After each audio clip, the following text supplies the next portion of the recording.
Welcome back, fellow children of light. In the last episode, we went over the true name and birth of Christ, as well as an introduction into his self-realized teachings of oneness with God.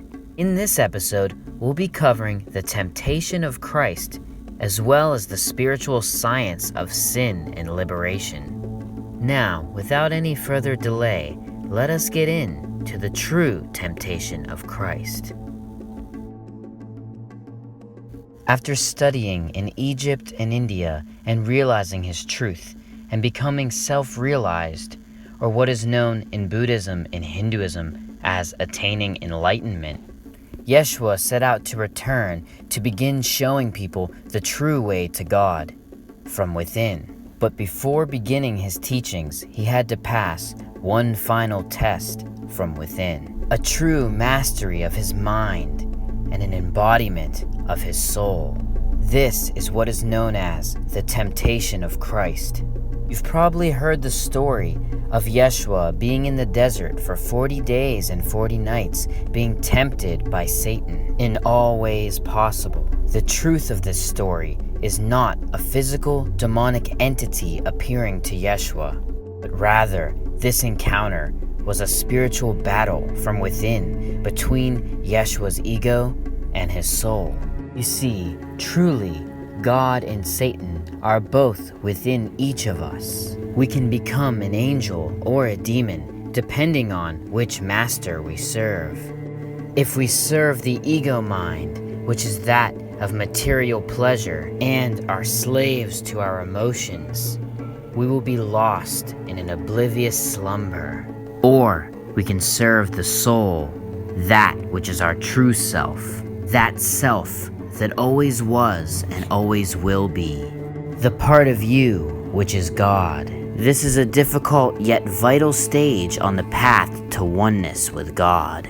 All beings must go through this stage at some point in their own way. Similarly, the Buddha too was tempted while he sat underneath the Bodhi tree, unwilling to move until he was given the truth. The demon Mara came to him to test him as well. Mara and Satan are both the same entity, the egoic self, that which is also inside of us all.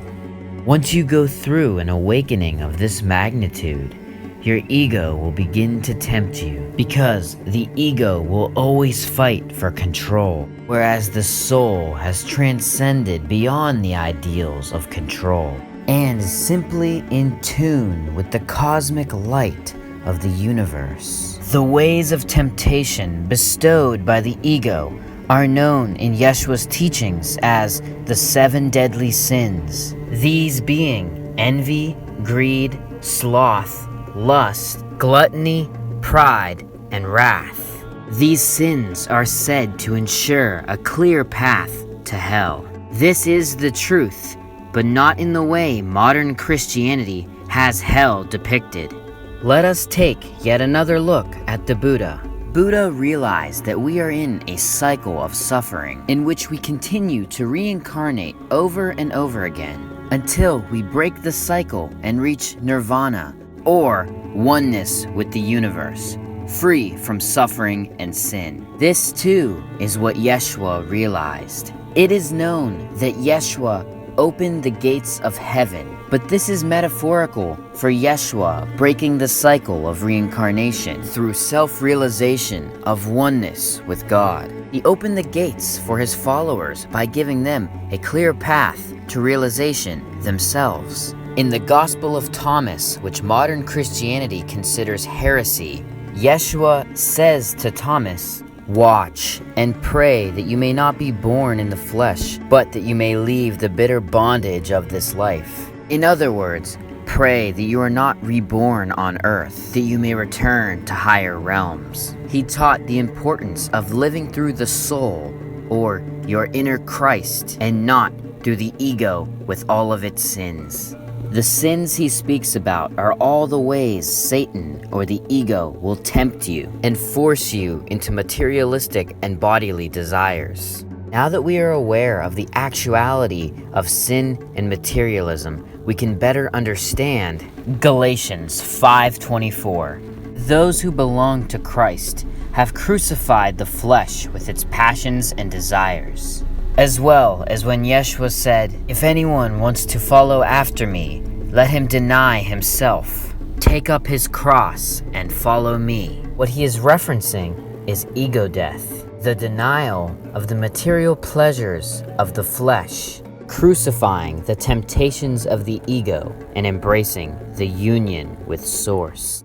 When Yeshua is teaching about sin, he is actually teaching how to cleanse the 7 chakras of the body. In yogic mysticism, the 7 chakras are energy centers in the body that, once fully balanced, allow the flow of Kundalini, prompting a realization of oneness with the universe. This is the kingdom within that Yeshua speaks of. Each sin causes one or more of the energy centers to become restricted, blocking the flow of Kundalini. The sin's counterparts, known as the 7 virtues of man, teach ways that prevent blockages from occurring, thus allowing you to realize the kingdom within you.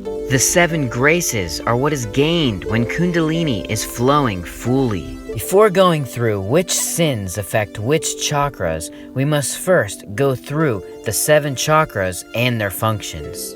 In the next episode, we will start with the first of the 7 chakras, the Muladhara, or the root chakra. Thank you guys so much for tuning in to this video. Share these videos with anyone that has eyes to see and ears to hear. I send you all love and light. Peace be with you.